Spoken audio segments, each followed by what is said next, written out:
პარლამენტის თავმჯდომარის ბრიფინგი, რომელსაც თავაზობ პირდაპირ ეთერში. და ჩემი ბრიფინგი მინდა დავიწყო შეხსენებით, რომ ზუსტად 1 თვის წინ 4 ოქტომბერს რადიკალურმა პოლიტიკურმა ჯგუფებმა ბრიუსელის ზოგიერთი წარმომადგენლის ხარდაჭერის ფონზე ძალადობრივი შტურმი მიიტანეს პრეზიდენტის სასახლეზე.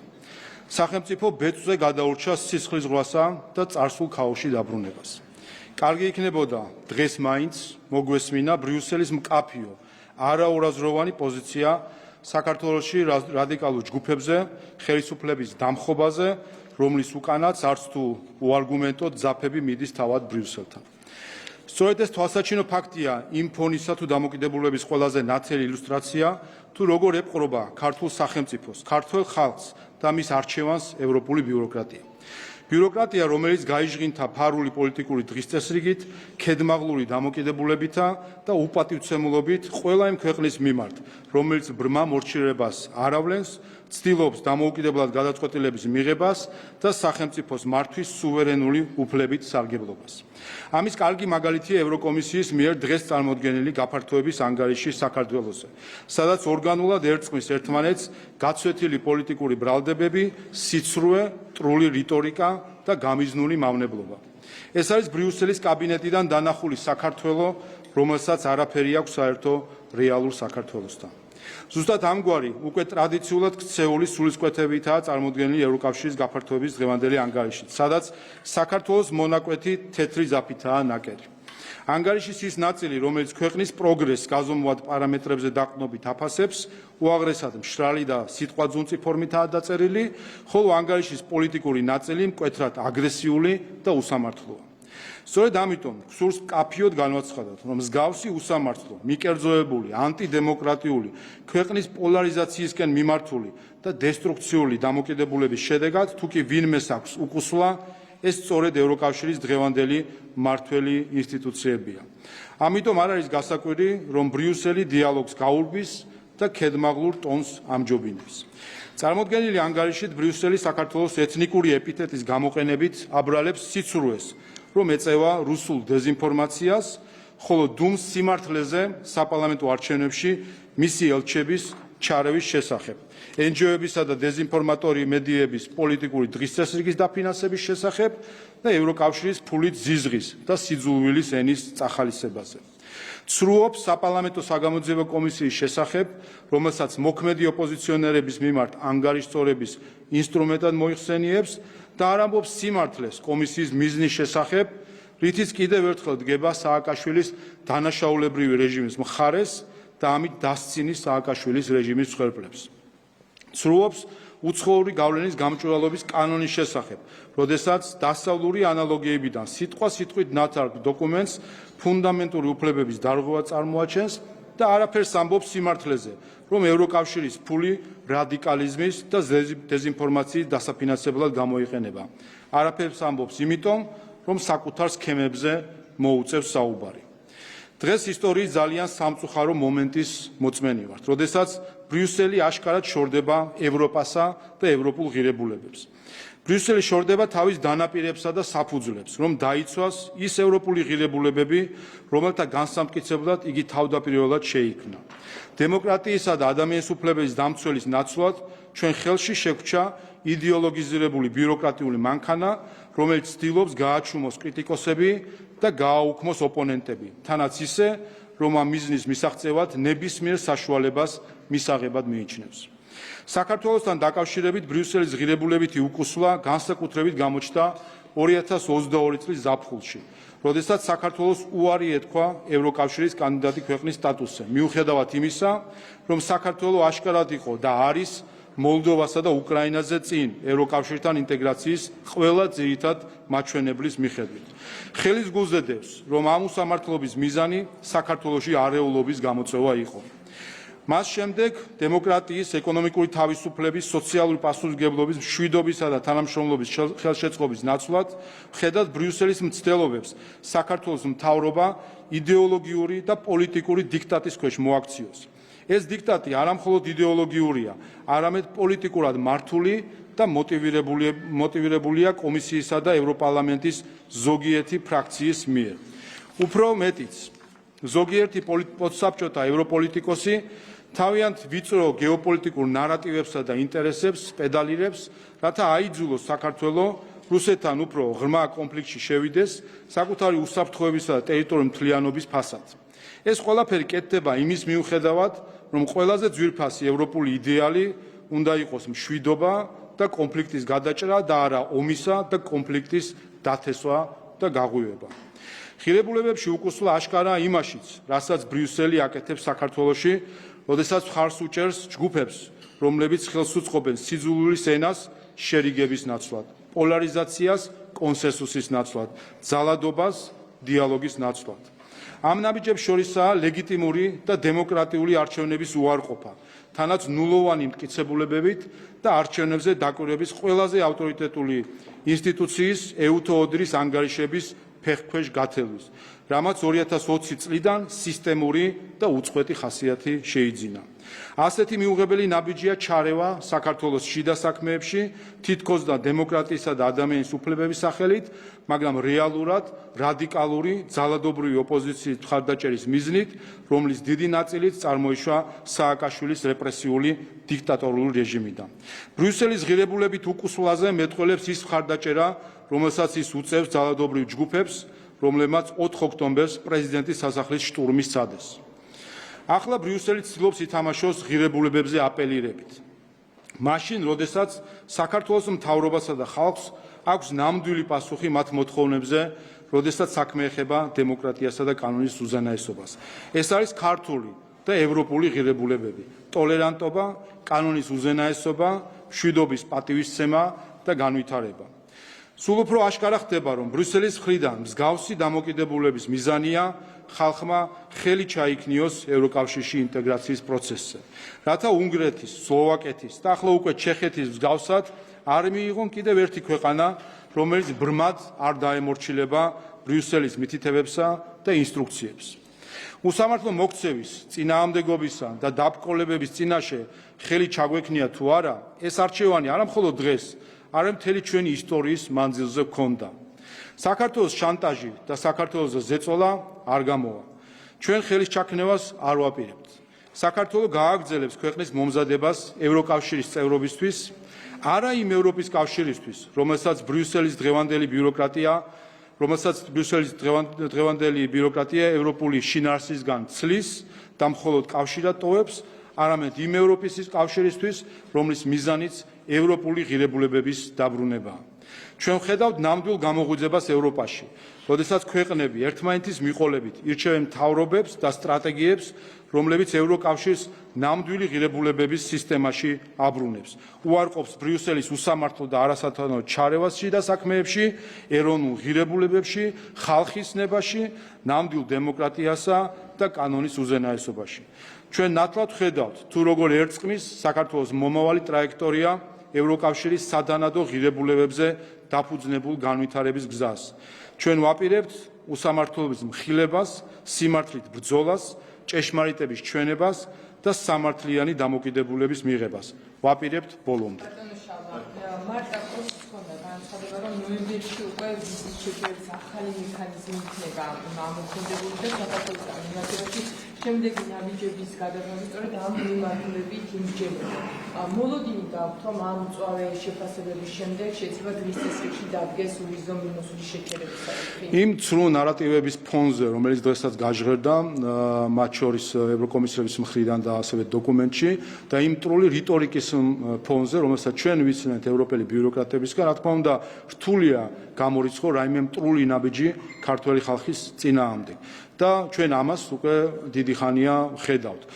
თუმცა კიდევ ერთხელ მინდა ვთქვა, რომ ერთადერთი, ვისაც ისინი აზიანებენ საკუთარ თავს, ამხელენ საკუთარ თავს, რომ ევროპული ინტეგრაცია, ხალხებს შორის ურთიერთობა, ეს ყველაფერი მათ ხელში არის იარაღი ხალხების ნებაზე ზემოქმედებისა და ზეწოლისა, რასაც რა თქმა უნდა ქართველი ხალხი არ უშვებს და სწორედ ეს არის იმ გამძაფრებული და მოხშირებული მტრული რიტორიკის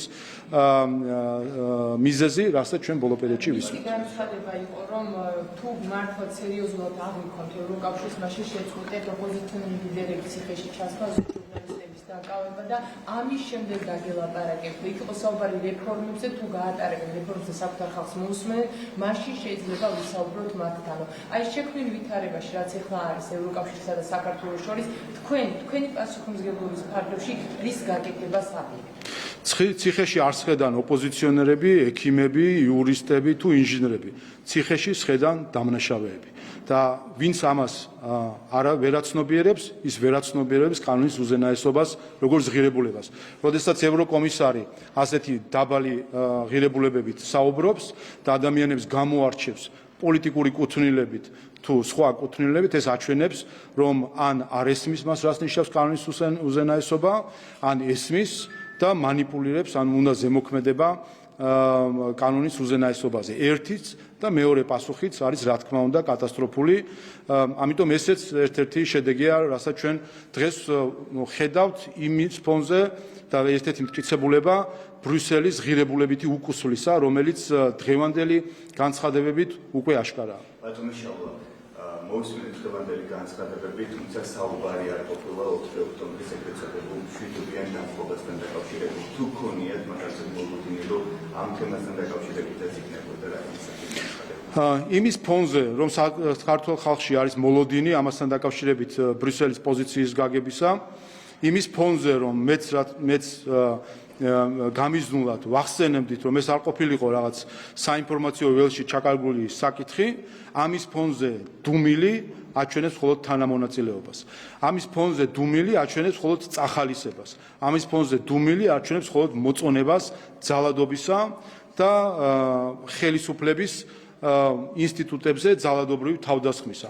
ჩვენ მათ შორის 4 ოქტომბერს ვნახეთ, 4 ოქტომბრამდე ვნახეთ ჯერ კიდევ, რომ ხელისუფლების დამხობის წინასწარ გაცხადებული მიზნით დაანონსებულ შეკრებას მხარი დაუჭირა ევროკომისიის პრეს-სპიკერმა, რომელმაც დღემდე არ გააკეთა განმარტება, თუ რასთან ჰქონდა საქმე, ეს იყო მისი უცოდინდრობა, რომ არ იცოდა რა ხდებოდა 4 ოქტომბერს, თუ იცოდა იმ კითხვის პასუხად, რომელიც ჟურნალისტმა დაუსვა სპეციფიურად 4 ოქტომბრის აქციასთან დაკავშირებით, თუ იცოდა და განზრახ დაუჭირა მხარი 4 ოქტომბრის აქციას, იმისთვის, რომ შეეგულიანებინა ადამიანები ამ შეკრებისთვის.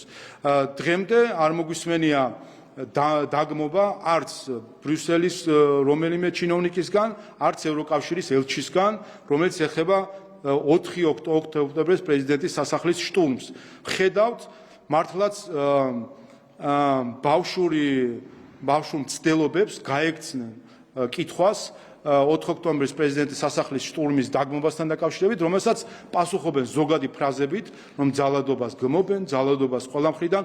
4 ოქტომბერს იქ იყო მხოლოდ ერთი მხარე მოძალადე. ეს იყო ის შეკრებილი ადამიანები, რომლებიც იქ შეიკრიბნენ ხელისუფლების დასამხობად და დაიწყეს ხელისუფლების დამხობა. რომ არა ჩვენი პოლიციელები, ჩვენი უსაფრთხოების სამსახურის წარმომადგენლები, მათ შორის ის 25 პოლიციელი, რომელმაც საკუთარი ჯანმრთელობის და სიცოცხლის რისკის ფასად დაიცვა პრეზიდენტის სასახლე, ღმერთმა უწყის რა იქნებოდა დღეს საქართველოში, რა ქაოსი დატრიალდებოდა და რამდენი ათწლეულით უკან გადავარდებოდა საქართველო იქ, სადაც ჩვენ რამდენჯერმე უკვე ვიყავით, ზუსტად ასეთი უცხო დაკვეთით მოქმედი პოლიტიკოსების წყალობით. ამიტომ ეს დუმილი სინამდვილეში ყველაზე ხმამაღალი განაცხადია, რომ ბრიუსელი გვერდში უდგას მათ, ვინც ძალადობით ცდილობს ხელისუფლების შეცვლას.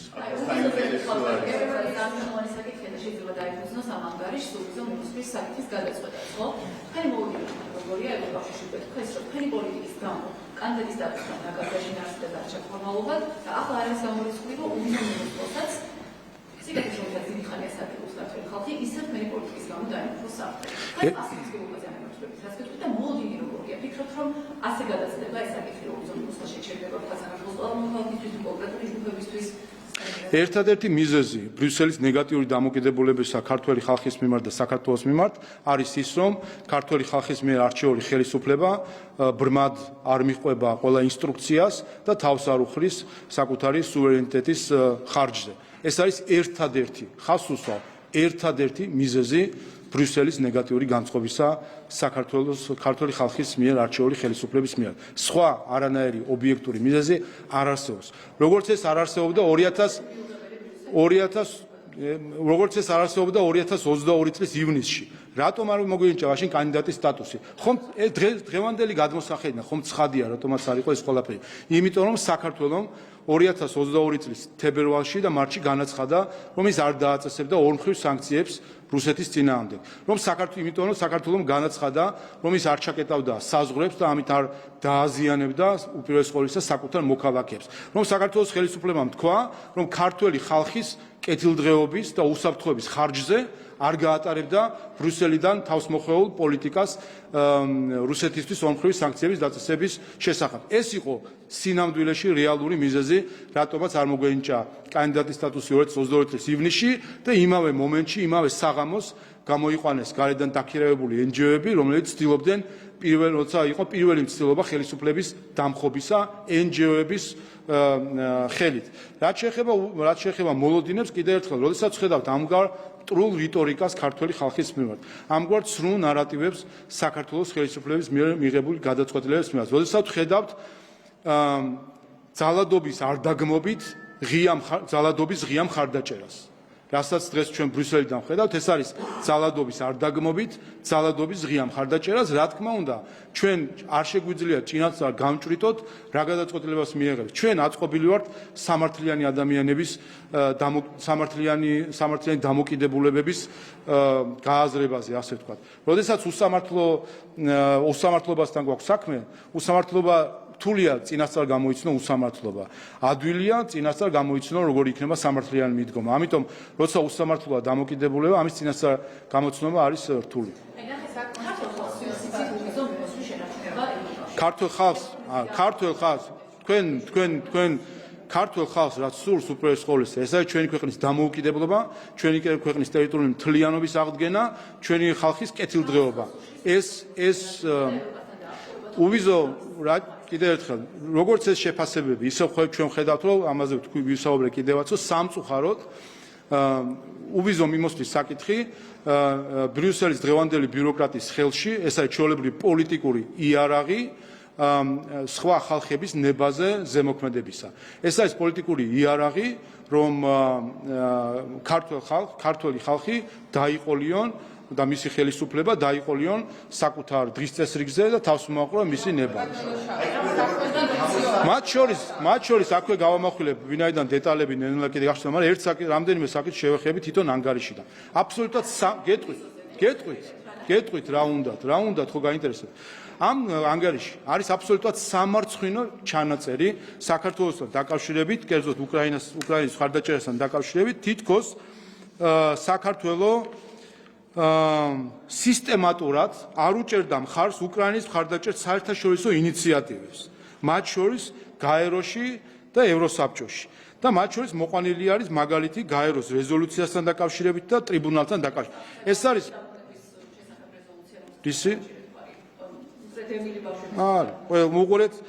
ეს არის აბსოლუტური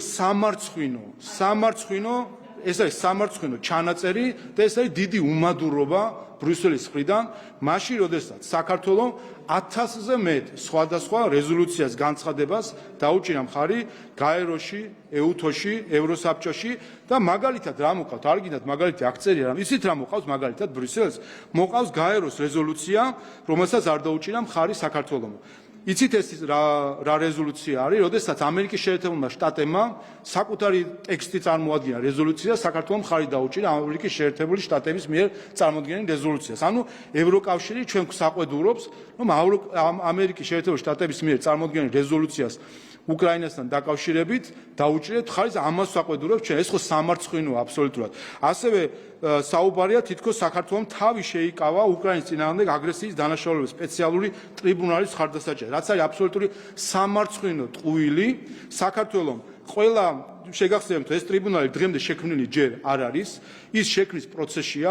საქართველოს მხარი დაუჭირა როგორც ტრიბუნალის შექმნის გადაწყვეტილებას, თავდაპირველი გადაწყვეტილება რაც იყო მთავარი, ისე რეესტრის შექმნის გადაწყვეტილებას, რომელსაც სხვათა შორის ზოგიერთმა ევროპულმა ქვეყანამ, ზოგიერთმა კანდიდატმა ქვეყანამ მხარი არ დაუჭირა. ერთი წამით და საქართველოს დაუჭირა ყველა რეზოლუციას, რომელიც უკრაინასთან დაკავშირებით იყო, სადაც ჩვენი დელეგაცია იყო, ყველგანი უჭერდა მხარს და ეს არის აბსოლუტურად კიდევ ერთხელ ბრიუსელის სამარცხვინო ჩანაწერი ამ ანგარიში და ეს არის დიდი უმადურობა ქართველმა ხალხმა. ისე რომ მას ეს არ ევალებოდა. უკრაინელ ხალხთან საკუთარი სოლიდარობის გამოსაჩენად, ხომ? საკუთარი სოლიდარობის გამოსაჩენად თქვა, რომ ჩვენ მხარს დაუჭერთ ყველა საერთაშორისო ინსტრუმენტებს. ჩვენ არ ვაწესებთ ორმხრივ სანქციებს, მაგრამ უზრუნველყოფთ სანქციების გვერდისავლის არარსებობას საქართველოში და მხარდაჭერას საერთაშორისო დონეზე. აი ამას 1000-ზე მეც დაუჭერთ ხარი და აი ეს მოგვიგდო დღეს ბრიუსელმა, აი ეს ჩანაწერი. ეს სამარცხვინო ჩანაწერი და უმადურობა მოგვიდო დღეს ბრიუსელმა.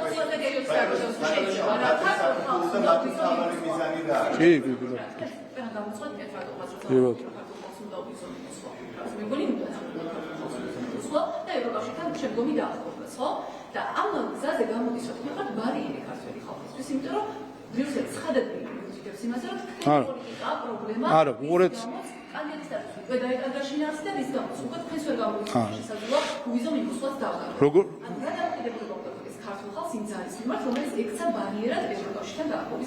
სწორედ ეს არის სწორედ შანტაჟი და იარაღით გამოყენება უვიზო მიმოსვლის თემისა და ეს არის ყველაზე არაღირსეული, არაევროპული და საბჭოთა ქცევა ბრიუსელის მხრიდან, როდესაც უვიზო მიმოსვლის საკითხი უნდათ გამოიყენონ იარაღად იმისთვის, რომ ქართულ ხალხს დაათმობინონ საკუთარი ნება და საკუთარი სუვერენიტეტი თავად განსაზღვროს, ვინ არის მისი ხელისუფლება. აი ეს არის ის ღირებულებითი უკუსლა, რომელიც დღეს უკვე ცხადად არის. როგორ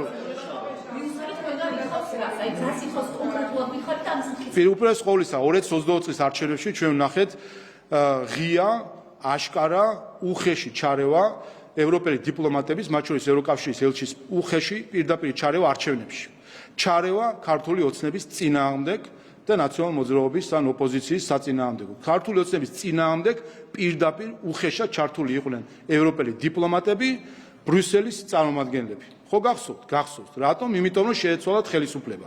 ისინი დამარცხდნენ. ქართველმა ხალხმა 1,120,000 ადამიანმა დაამარცხა ისინი ამ არჩევნებში, ისევე როგორც ეხლა 4 ოქტომბერს დაამარცხა ეს არჩევნებში. უყურეთ, ჩემი აზრი, ეს არის საღი აზრი. თუკი თუკი ბრიუსელის წარმომადგენელი და ევროპელი დიპლომატები, მათ შორის ევროკავშირის ელჩი, ერევა არჩევნებში კონკრეტული სუბიექტის წინააღმდეგ, ეს არის ჩემთვის, ალბათ თქვენთვისაც ლოგიკური დასკვნის საფუძველი, რომ ვიგულისხმობთ, რომ ამ სუბიექტს და მათ, ვისაც ის წარმოადგენს, სურს როგორ არ დაგვეთანხმება ამ თემას ამოუწურავდა რატომ საქართველო რა არის მათი მთავარი მიზანი?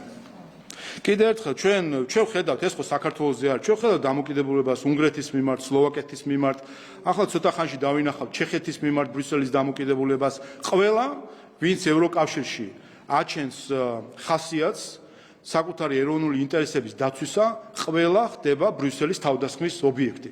ეს უკვე ემპირიულად დადასტურებული მოვლენა არის, როდესაც ხედავთ ნებისმიერი ხელისუფლება, ან სადამ ხელისუფლებაში მოვა პოლიტიკური ძალა სხვადასხვა ქვეყანაში, საფრანგეთში, გერმანიაში, ჩეხეთში არჩევნებამდე, სხვა ქვეყნებში, ის პოლიტიკური ძალები, რომლებიც მისდევენ ეროვნული ინტერესების დღის წესრის პატრიოტული ევროპული ძალები, ხდებიან პირდაპირ სამიზნე და ობიექტი თავდასხმისა ბრიუსელის ბიუროკრატიის მხრიდან, ხოლო თუკი ისინი ხელისუფლებაში მოდიან, შემდეგ ხელისუფლება და ის ხალხი ხდება პირდაპირ სამიზნე, როგორც დღეს არის უნგრეთი და სლოვაკეთი, ამისი ძალიან კარგი და ღია მაგალითი, როგორც ცდილობს ბრიუსელი ფულით და სხვა შანტაჟით, რომ ბიუჯეტის გამოყოფა არ გამოყოფით, ნება შეაცვლებინოს უნგრელ ხალხს და სლოვაკელ ხალხს. საკონსტიტუციო სასამართლო გამოვაქვეყნა პირველი კოლეგია თქვენი ოპოზიტები ამბობენ, რომ ეს არის მათი პოლიტიკური დევნა ბრუნელოში გამოდგა. ეს არის ოპოზიციის განხეთქისთვის და მათი დაპირისპირების გამოწვევისთვის და გამიზნული ეს ყველაფერი. რას გასულთქოს ოპოზიციას? ხო მე მგონი რაღაც სინანულის ის იყო რომ მე მგონი მათ ტონი შეინიშნებოდა რომ იმედი აქვთ რომ იქნებ არ მოხდეს აკრძალვა ლელოსი და სხვების აკრძალვა მოხდეს არ ვიცი რაღაც სიგნალებია გარიგების თუ რა არის მე ვხვდები მაგრამ ჩვენ როგორც თავიდან განვაცხადეთ მივყვებით ობიექტურ კრიტერიუმებს და ორ მთავარ კრიტერიუმს კერძოდ პირველი რამდენად არის არგუმენტირებული ჩვენი მტკიცება რომ ესათვის პარტია არღვევს კონსტიტუციას და არის არაკონსტიტუციური თავისი არსით და მეორე რამდენად არის ასე ვთქვათ რეალური მათი გავლენა რომ საჭირო იყოს ამ მექანიზმის რომელიც საკმაოდ მძიმე მექანიზმი არის ამ მექანიზმის გამოყენება ამ კრიტერიუმების მიხედვით ეს სამი პარტია მოიქცა ჩვენს თვალსაჩინოში და მიმართეთ საკონსტიტუციო სასამართლოს შესაბამისად საკონსტიტუციო სასამართლო იმჯერებს რო შეიძლება ითქვას, რომ მრავალი ინფორმაციას არასამთავრობო ორგანიზაციების დაფინანსებასთან დაკავშირებით საქართველოში, მათ შორისაც ვერ არასწორი ინფორმაცია საქართველოს დეპუტატებს, ვინც აღიქვსეთ თითქოს ფიშერი არ ქირაობს სახლს ხაზერაძისგან. ყველაზე დიდი ოპოზიციური პარტია გერმანიაში ამბობს, რომ გარკვეული დაფინანსებები მოდის სწორედ იმ არასამთავრობო ორგანიზაციების სამართლის გერმანიიდან, რომელიც ამდი სამხალხო კამპანიას ეწევა საქართველოში. რასთან გვაქვს მაშინ საქმე და იკვეთება ამ ქარებიდან, რომელიც იმ კითხვების შემდეგ გაჩნდა, რომელიც პოზიტიურ ოპოზიციურმა პარტიამ გააჩნდა გერმანიაში. უპირველეს ყოვლისა სამწუხაროა, როდესაც გერმანიის პარლამენტის თუ კონკრეტული დეპუტატების მიმართ ამგვარი დამოკიდებულება ჩანს მთავრობისგან, როდესაც ფაქტობრივად უპასუხოდ დატოვეს კითხვები, რაც აჩვენებს, რომ არის აშკარა უპატივცემულობა მათი დემოკრატიული მანდატის მიმართ და მათი ამომრჩევლების მიმართ, თუმცა ეს შიდა გერმანული საქმეა და არ მინდა მე განსხვავებით ზოგიერთი გერმანელი პოლიტიკოსის და მათ შიდა საქმეებში ჩავერიო და მათი დემოკრატია შევაფასო. რაც ჩვენთვის საინტერესოა არის ის, რომ გასაკვირია ის მოკლე ტყუილი, რომელიც ამოვიკითხეთ, როდესაც საუბარი იყო ხაზარაძის ბინის დაქირავების შესახებ გერმანიის ელჩის მხრიდან და ამაზე პასუხი იყო, რომ არა. უბრალოდ გამიკვირდა და შეიძლება დაუფიქრდა სინამდვილეში პრინციპში მართალია ეს პასუხი, იმიტომ რომ ბატონი ფიშერი ქირაობს მამუკა ხაზარაძის ცოლისგან. არ ვიცი ასეთი უნდა გავიგოთ გერმანული პედანტურობა, რომ ამგვარი პასუხით სიმართლე უპასუხოს, მაგრამ სინამდვილეში ტყუილია ეს პასუხი, ეს სხვა საკითხია, თუმცა ფაქტია, რომ ის რაც აინტერესებდათ, ამაზე სრული პასუხი ვერ მიიღეს დეპუტატებს და მეორე რაც შეეხება არასამთავრობო ორგანიზაციების დაფინანსებას. აი ეს კი ნამდვილად აჩვენებს თუ რამდენად მნიშვნელოვანი იყო გამჭვირვალობის კანონის მიღება საქართველოში. ეს ფაქტი ადასტურებს და თქვენ ნახეთ, რომ მთავრობამ უარი უთხრა ხალხის მიერ არჩეულ გერმანულ პარლამენტის წევრებს, უარი უთხრა მათთვის მიეწოდებინა ინფორმაცია თუ ვისზე იხარჯება, რომელ NGO-ებზე იხარჯება მათი ამომრჩევლების ფული. უარი უთხრა პირდაპირ ამის გაცხადებას. და წარმოუდგენელია, საქართველოში ასეთი რამე რომ მომხდარიყო, არ ვიცი, ხა რამდენიმე ქვეყნის ელჩი მაინც მოვიდოდა და საყვედურს გაეთხოვდა, მაგრამ ეს ადასტურებს ერთ რამეს, თუ კი აქამდე ჩვენ ხედავდით, რომ გერმანიის მთავრობა უმალავდა ქართველ ხალხს ინფორმაციას იმის შესახებ, თუ ვის აფინანსებს საქართველოში. უმალავდა საქართველოს მთავრობას ინფორმაციას, თუ ვის აფინანსებდა. ახლა გავიგეთ, რომ ის ასევე უმალავს ინფორმაციას გერმანელ ხალხს და გერმანიის პარლამენტის წევრებს ამ ინფორმაციას. და ზუსტად ეს არის არაკეთილსინდისიერი დონორობის ყველაზე მკაფიო მაგალითი, როდესაც თავისუფლებას აძლევ, ჩახვიდე სხვა ქვეყანაში, ჩაიტანო ფული, ხარჯო ფული იქ რომ არც იმ ხალხის არჩეულ ხელისუფლებას კითხო, რაზე უნდა დაიხარჯოს ეს ფული, ვისზე უნდა დაიხარჯოს და როგორ უნდა დაიხარჯოს ფული და არც შენ ამომრჩეველთან კონდეს ანგარიშვალდებულება, რომ უთხრა, რომ აი ამ საქმეში დავხარჯე ეს ფული და ეს აჩვენებს ერთ რამეს, რომ თუ კი პასუხი იქნებოდა იქ გაცემული გამჭვირვალედ, მაშინ ყველა დაინახავდა, რომ ეს ფული იხარჯება მავნე საქმიანობისთვის საქართველოსთვის. იმიტომ რომ კეთილი საქმეებს როცა აკეთებენ, ამას დამალვა არ სჭირდება კეთილ საქმეებს, დამალვა სჭირდება ცუდ საქმეებს და რა თქმა უნდა, ეს უარი პასუხზე ჩვენ გვაფიქრებინებს, რომ ამ ფულით ზუსტად ცუდი საქმეები იქნება.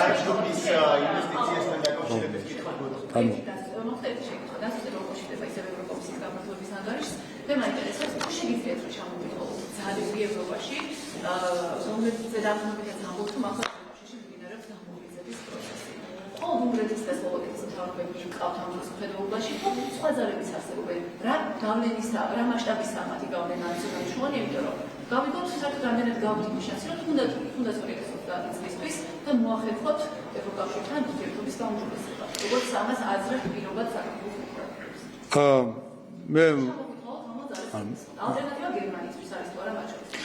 მთავარი არის ერთი რამე, რომ პატრიოტული ძალები ევროკავშირში ძალას იკრებენ, არიან ხელისუფლებაში, მოდიან ხელისუფლებაში, ძლიერდებიან როგორც პარტიები, ეს არ არის ტენდენცია მხოლოდ ევროკავშირში, არამედ სხვა კუთხეებშიც და მათ შორის ამერიკის შეერთებული შტატების ბოლო არჩევნებიც ამის დასტურია, რომ ევროკავშირს თუ ვისაუბრეთ, ევროპელი ხალხი დაიღალა იმ ცრუ იდეოლოგიით, რომელსაც თავსახავდნენ წლების განმავლობაში, იმ ყალბი ღირებულებებით, რომელსაც თავსახავდნენ, იმ არაევროპული ტენდენციებით, რომელსაც ხედავენ, იმ ღირებულებით უკუსლას, რომელსაც ბრიუსელი განიცდის, ამ ყველაფრით ევროპელი ხალხი, ამ ყველაფერზე ევროპელი ხალხი ნელ-ნელა თავის რეაქციას ავლენს და შესაბამისად ჩვენ ამ იმედით ვართ, ჩვენ არ ვერევით შიდა პოლიტიკაში და არავის არ მიუთითებთ არაფრისკენ თუ ვინ რა უნდა აერჩიოს განსხვავებით ბრიუსელისგან, რომელსაც რატომღაც თავი ხალხების დამრიგებელი გონია, მაგრამ ჩვენ ამის იმედი გვაქვს და ჩვენ ასეთი მე კონკრეტულად არ ჩამოვიცეთ.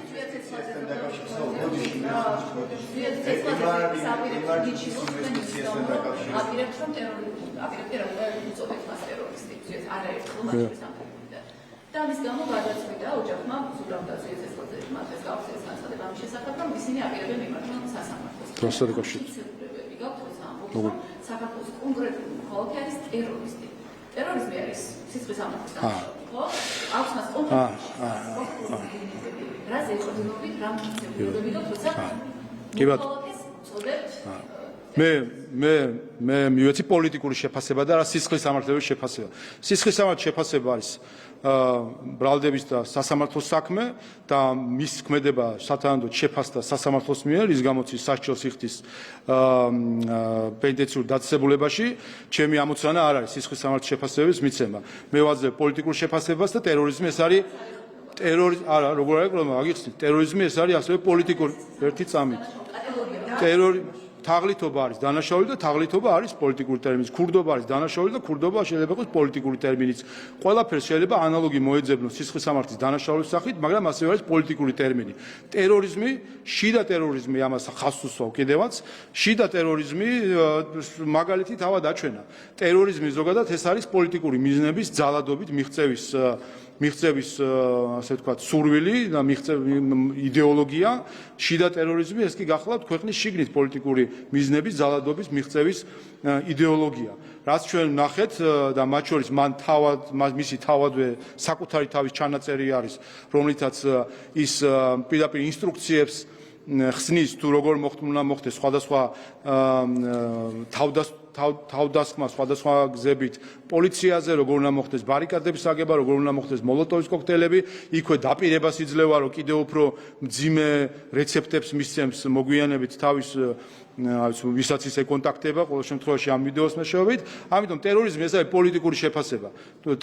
პოლიტიკოსები საუბრობენ არა სამართლების შეფასებაზე და არ მე დანაშაულს ხო არა რო ყოფილიყო ტერორიზმის ნიშნებს ვეხედავთ ისმერებაში, როგორც მე მგონი საკამარისად მძიმე დანაშაული აქვს ჩადენილი, რაც მას დაუდასტურდა და საკამარისად მძიმე მტკიცებულებები ვნახეთ მისი მხრიდან.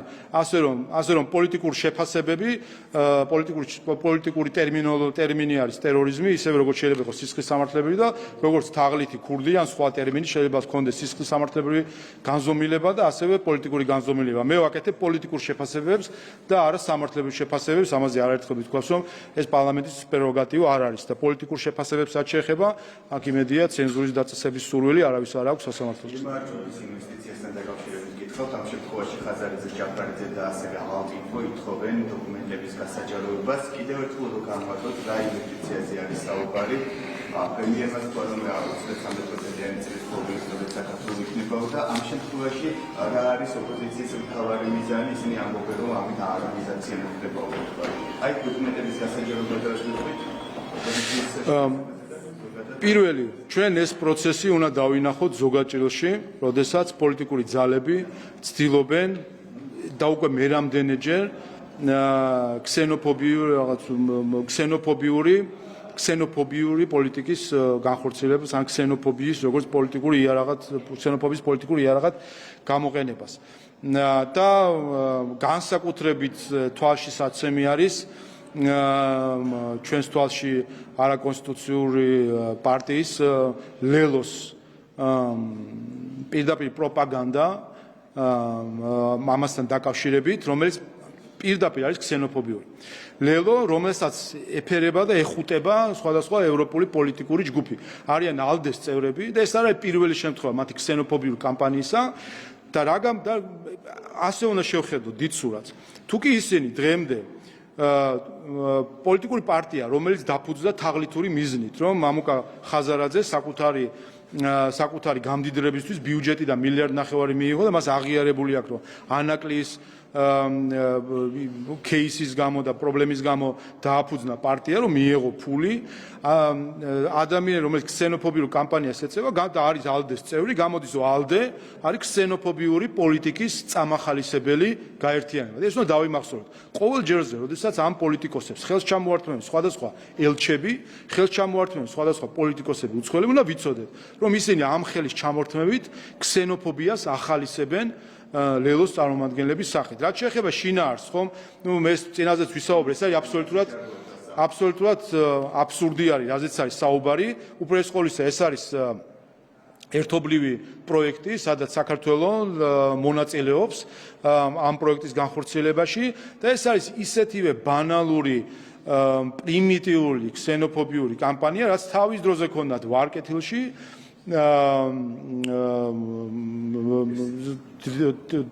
სადაც არის აშენებული არის ჩინური ინვესტიციით, მათ შორის საცხოვრებელი კორპუსები, ხუალინგის პლაზა და იქ არსებული საცხოვრებელი კორპუსები და გახსოვთ თქვენ, ზუსტად იგივე ძალები დღეს ალბათ ვიღაცები მიემატა, მაგრამ ზუსტად იგივე ძალები, როგორ ამბობდნენ, თითქოს ეს იყო ვარკეთილში შენდებოდა დასახლება, რომ იქ ჩინელებს უნდა ეცხოვრათ, წავიდნენ ერთი ნახონ, ვინ ცხოვრობს იმ დასახლებაში. ამის ესე წარმოჩენას აქვს მეორე მიზანი, არის ჩვენი ქვეყნის ეკონომიკური განვითარებისთვის ხელის შეშლა და დაზიანება. საქართველოს ისტორიაში ყველაზე მაღალი ინვესტიცია შემოდის და ამ ინვესტიციას უნდა თუ შეუქმნა პრობლემა. რაც შეეხება მიზნებს, რა თქმა უნდა, საქართველოს ხელისუფლება მოქმედებს მხოლოდ ქართველი ხალხის კეთილდღეობის გაზრდის ინტერესით, მოქმედებს მხოლოდ საქართველოს გამთლიანების უზრუნველყოფის ინტერესით და მოქმედებს მხოლოდ საქართველოს ეროვნული ინტერესებში, ასე რომ ნებისმიერი კომერციული თუ პოლიტიკური პროექტი თუ გადაწყვეტილება ემსახურება ჩვენი ეროვნული ინტერესების განხორციელებას და ჩვენი ხალხის კეთილდღეობის გაზრდას.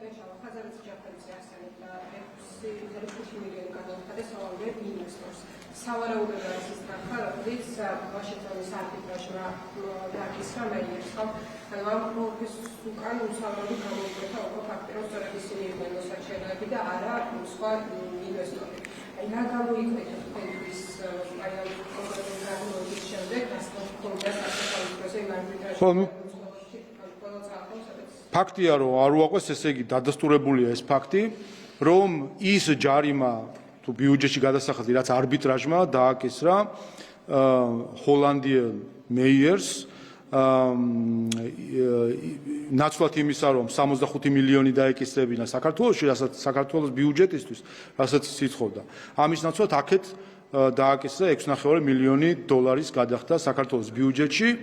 ამითი დადასტურდა, რომ ბატონი მეიერი იყო ცრუმაგიერი პირი, რომელიც გამოიყენეს ხაზარაძემ და ჯაფარიძემ იმისთვის, რომ თავად არ გამოჩენილიყვნენ როგორც მოსარჩელე, იმიტომ რომ ეს ყველაფერი დაიწყო 2022 წელს, განსხვავებით სხვა არბიტრაჟებისა, რომელიც მათ პოლიტიკაში მოსვლამდე დაწყებული პროცესები იყო, 2022 წელს, რომელიც ისინი არიან უკვე მათი პოლიტიკური პარტია არის უკვე პარლამენტის წევრი, შესაბამისად შეეშინათ საკუთარი ამორჩევლის და ხალხის, რომ წარმოეჩინათ, რომ კვლავ კიდევ ერთხელ უჩივიან საქართველოს და უნდა თუ საქართველოს ბიუჯეტიდან მიიღონ მათი ამორჩევლების ფული, ჩაიდონ ჯიბეში 65 მილიონი, ეს რომ დაეფარათ, წინ წამოწიეს ცრუმაგიერი პირის სახით ბატონი მეიერი, რომელსაც აჩივლებინეს დიდი ალბათობით პირობა მისცეს, რომ თუ მოვიგებთ, გავიყოფთ და თუ წავაგებთ, ჩვენ დავფარავთ ხარცო, ესე გამოდის, თუ კი ეს 6.5 მილიონი ჯაფარიძემ და ხაზარაძემ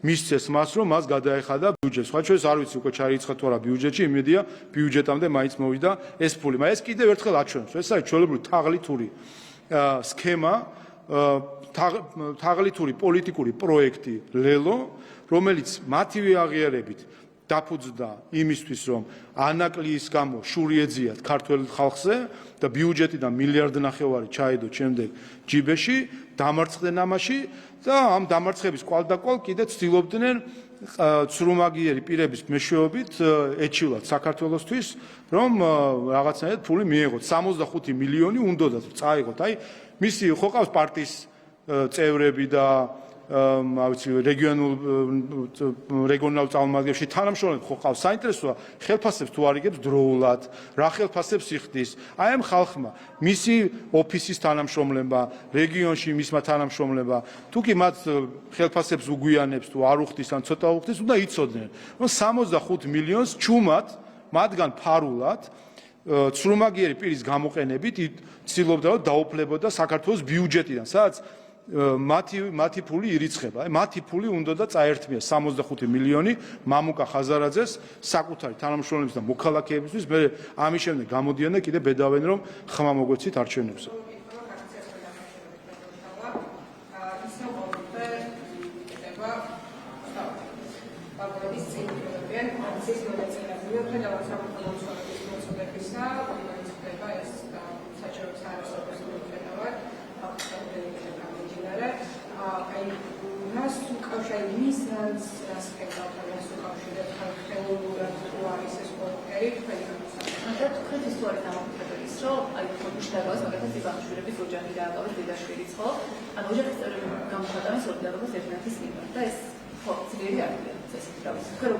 ოჯახის წევრები წესით უნდა გამოხატოს.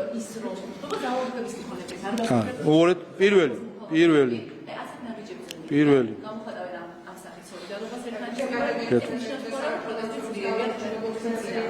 გასაპროტესტო. პირველი, რაც შეეხება გზის გადაკეთებას, ეს არის ჩვენ ნახეთ, ეს არის სრულად გარედან მართული, წახალისებული და წაქეზებული აქტი.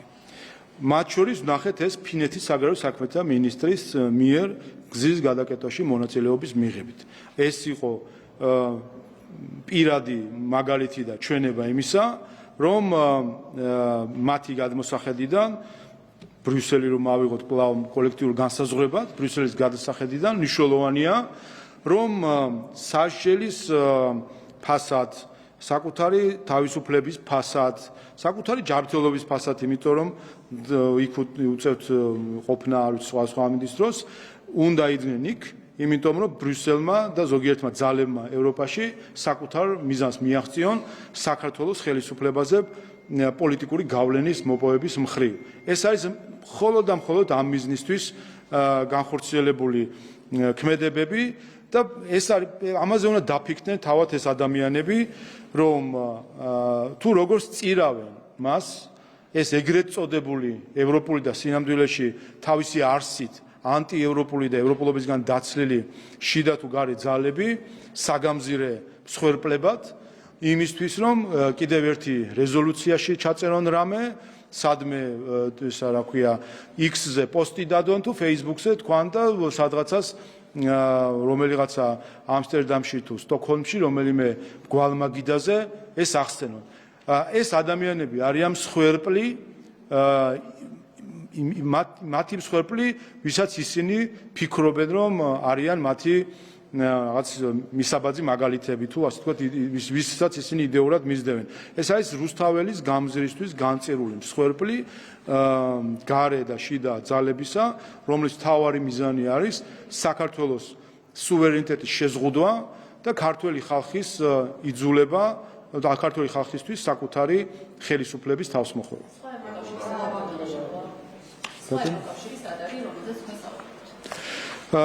სხვა ევროკავშირი არის ბრიუსელის სინამდვილეში, ვინაიდან ნამდვილი ევროკავშირი უკვე აღარ არის ის ბრიუსელის ბიუროკრატია, რომელსაც ჩვენ დღეს ხედავთ.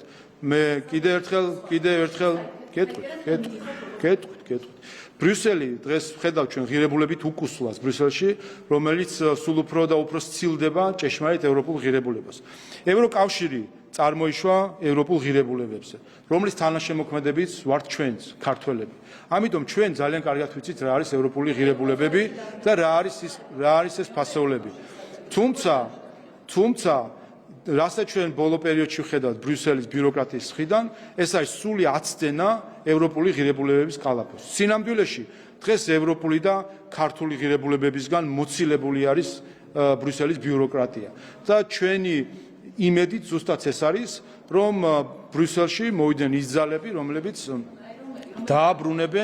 დააბრუნებენ ბრიუსელს ჭეშმარიტ ევროპულ ღირებულებასთან. როგორ შეიძლება ძალადობის ხარდაჭერა იყოს ევროკავშირის ღირებულება, რასაც აკეთებს ბრიუსელი?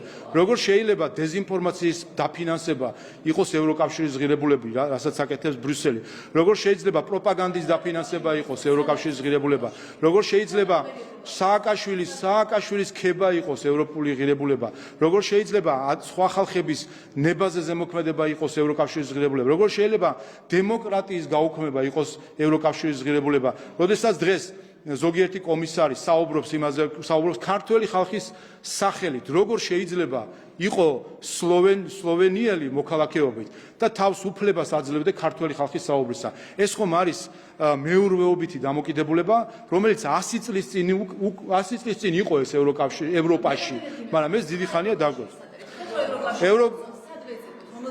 ევროპა ისევ იქ არის, სადაც არის. ევროპა არის ევროპულ ღირებულებებში, ევროპა არის ტრადიციებში, ევროპა არის ქრისტიანობაში, ევროპა ქრისტიანულ ღირებულებებში, ევროპა არის იმ ადამიანებში, რომელიც სულ უფრო მზარდად ხმამაღლა საუბრობენ ამასთან დაკავშირებით და ამას თქვენ ხედავთ ძალიან კარგად.